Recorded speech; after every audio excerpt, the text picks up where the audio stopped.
روداوی خوگهان دا یک حساس ترین جه خوگهان دا سه کوشه سوری اردن و عراق هر کس نکاره در باسی وان کامپین عسکری ببه لوی سه کوشه لی روداو در باسی ناوا وان کامپان بو جایی که گلک استراتژیکه دما کو بحثا بازرگانی حبین کپتاگون تکرن بزانبن کو پرانی وان حبان و گلک ماده هشبر دوی دری را یعنی دوی دری را در باست به ارتشا سوریا آزاد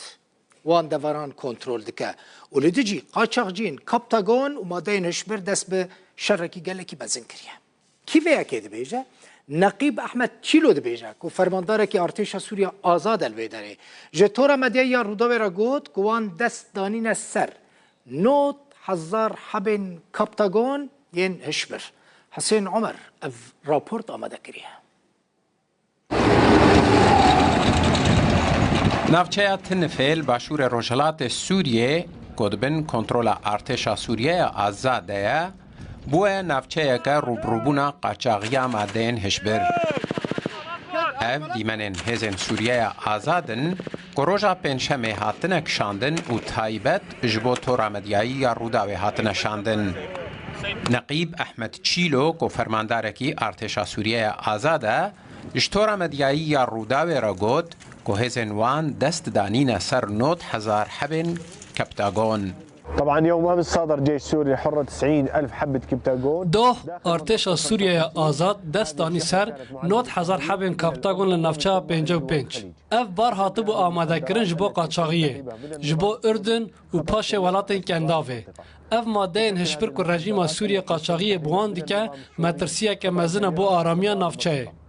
ارتش سوریه آزاد ده دجناورنا ماده هشبر ده بردوام به و گوه بده تندرستی و سلامتی سویلان لنافچه 55 چیلو هر وهاج روداوی را دازانین که روزانه او بکار پاراستنا سینور جقاچاقچی و تروریستان رادبن نحن مقاتلون في جيش سوريا الحرة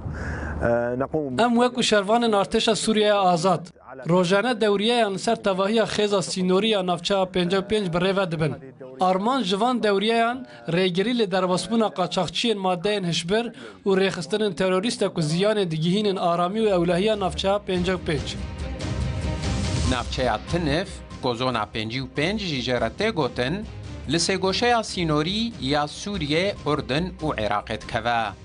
ریا سرکه یاد نوورا بغدا و شامه ددری سینوری یه تنف الولید را تهره در باست با 6800 کیلومتر چارگوشه روبرا نافچه تنفیه سال 2015 کامپا رکبان لوی نافچه هاتیه درست کرن نزی 10,000 کس دناف کامپه ده نشتجینه لنافچه تنفه بنکه که هزین هف پیمانیا ناف دولتی هیا